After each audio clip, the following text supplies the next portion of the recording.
मला असं विचारायचं होतं, म्हणजे तुझं बरेचदा येणं जाणं असतं ना आदितीच्या घरी. आदितीला घरी जायला जर खूप उशीर झाला तर अजूनही दिन्या वैतागतो का तिच्यावर? नाही, आता काही बोलत नाहीत. काय ना, आदितीचा स्वभाव तर तुलाही माहिती आहे. म्हणजे तसं काही झालं तरी ती स्वतः काही बोलून दाखवणार नाही. खूप हुशार मुलगी आहे ना, गुणी आहे.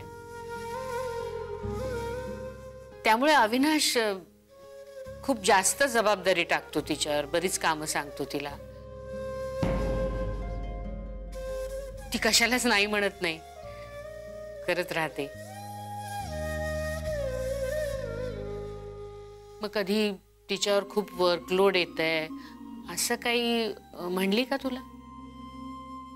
नाही हो,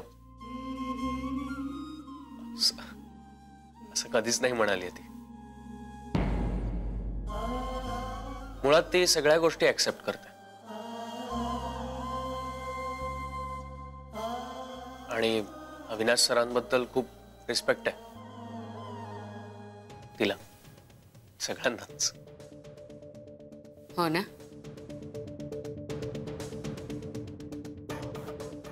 जे माझं एक काम आहे तुझ्याकडे.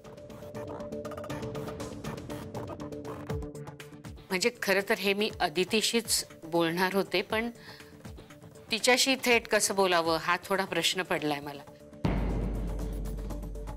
म्हणजे विषयच असा आहे की त्याबद्दल तुझ्यासारख्या समवयस्क कोणी तिच्याशी बोललं तर ती अधिक समजून घेऊ शकेल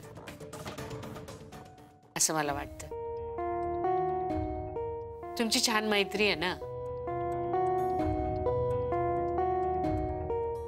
म्हणून करशील माझं एक काम? हो, तुम्ही असं विचारू नका, बोला काय काम.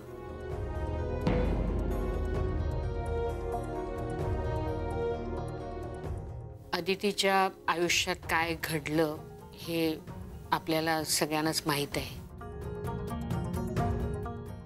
म्हणजे जे काही झालं ते सगळं मागे टाकून ती पुढे चालली आहे, पुढे जातीये ती. पण मला काय वाटतं माहितीये का जय, की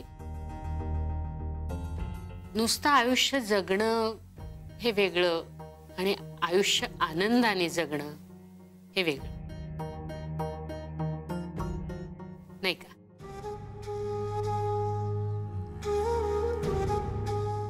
अदितीने आयुष्य आनंदाने जगावं अशी माझी खूप इच्छा आहे.